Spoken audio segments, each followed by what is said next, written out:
The early 2000s were different for us all.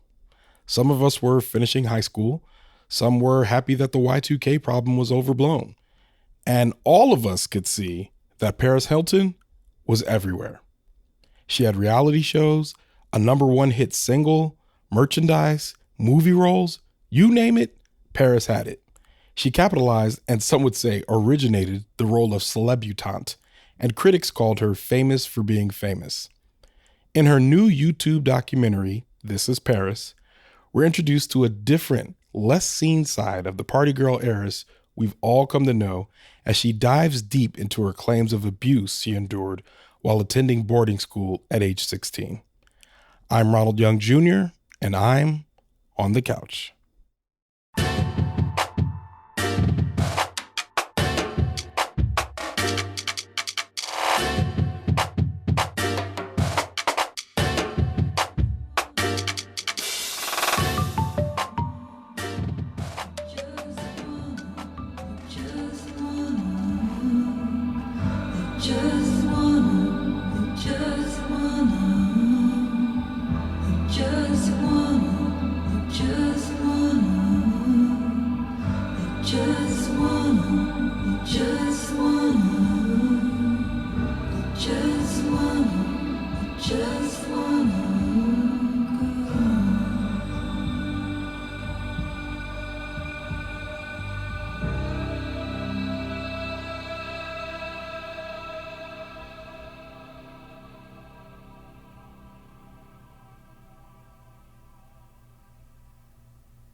All right, this is Ronald, and I am on the couch after watching This Is Paris. This is Paris, which is a documentary that is available on YouTube, starring Paris Hilton, Kathy Hilton, Nicky Hilton Rothschild, Kim Kardashian West, and Kyle Richards, directed by Alexandra Dean, and written by Alexandra Dean. All right, so This is Paris. This is a documentary that talks about Paris Hilton. And at the top of the show, we kind of talked about a little bit about the rise of Paris and where everybody remembers Paris Hilton from. The way I experienced Paris Hilton was there was a lot of her in the early 2000s, and then it felt like I never heard from her again.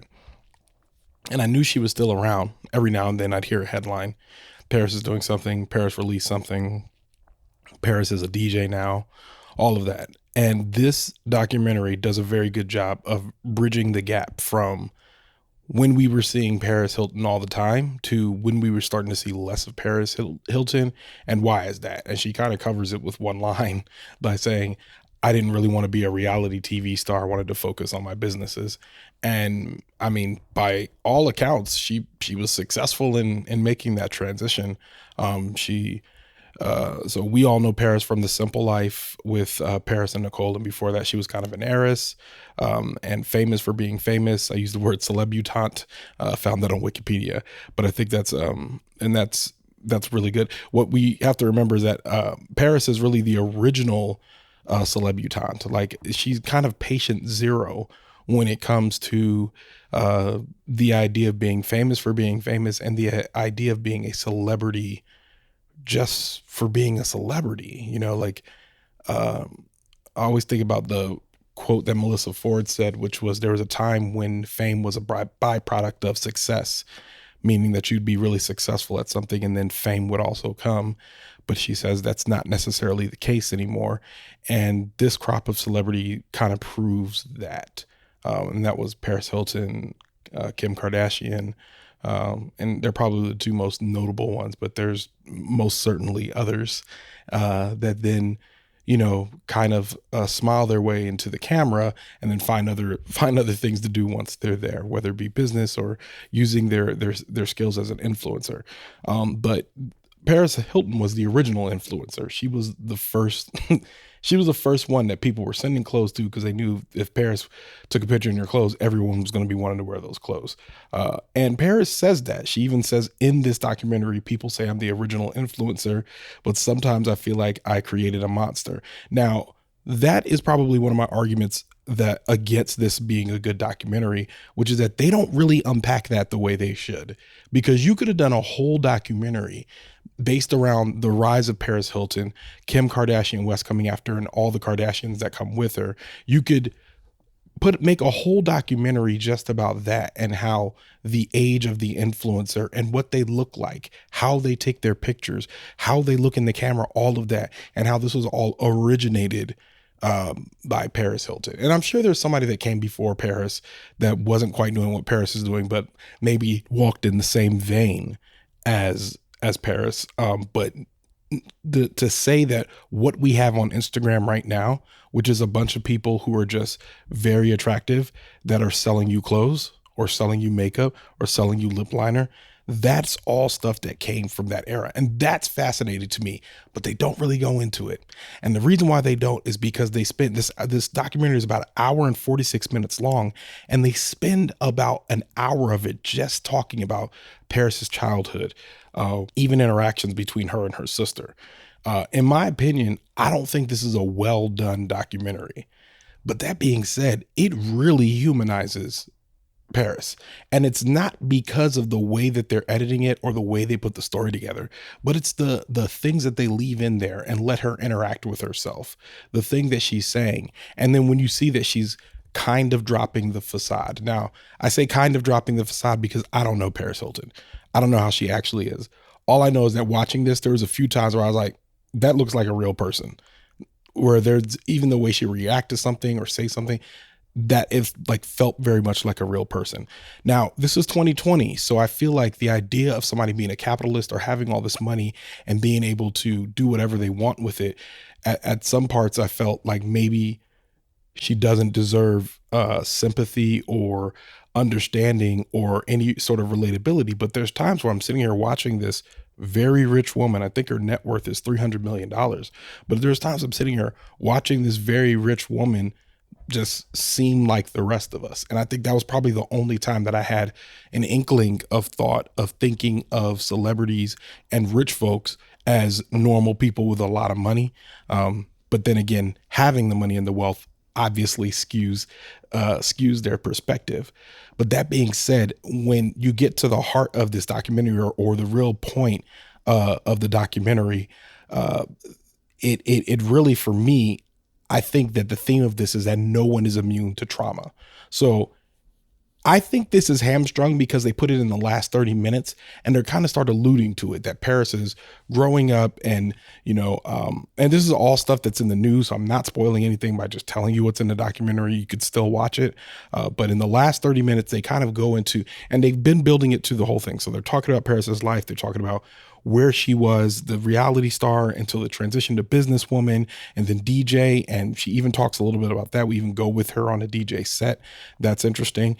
And at one point, they kind of allude to the fact that when Paris was a teenager, she was kind of wilding out. She had a fake ID. She was using that to get into clubs. She was going out, partying, doing all this thing. Her parents were trying to get a control of her.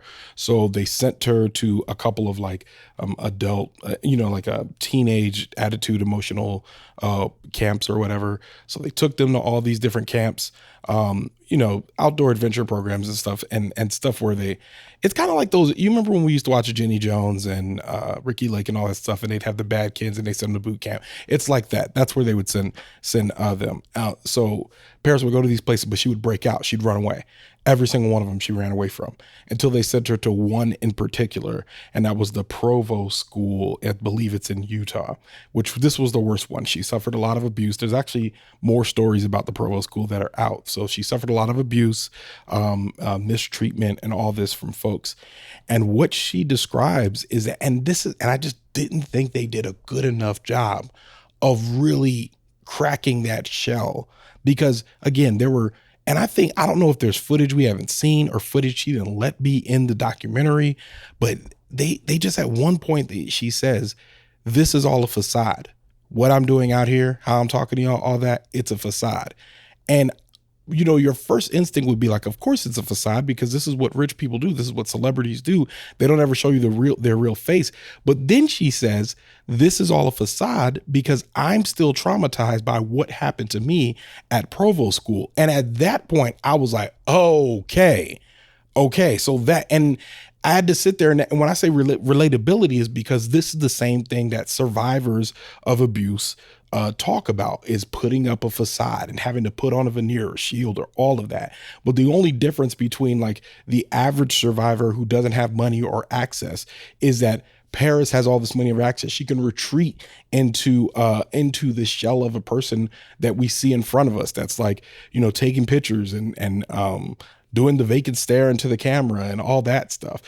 So when I think about all that, and then I think about the fact that she's also the original influencer, and then I think about the army of influencers who all do this vacant stare and put forth this life on social media, I feel like that's what should have been echoed in this documentary, and it wasn't. And maybe this documentary needed to be longer or multiple parts, but to not go there and to kind of just leave it as a story just kind of like centered around Paris Hilton, which, and to be honest with you, by the end of this, you're going to see Paris Hilton in a different light. If you didn't like her, you'll probably be like, oh, okay, she's all right. If you're like me and you were indifferent, at the end of this, I was like she seems fine. She seems smart. She seems like she did some work to earn the money that she got. I mean, she started on third base, but she like didn't squander that living, used it to like move herself up. So I'm not really mad at that,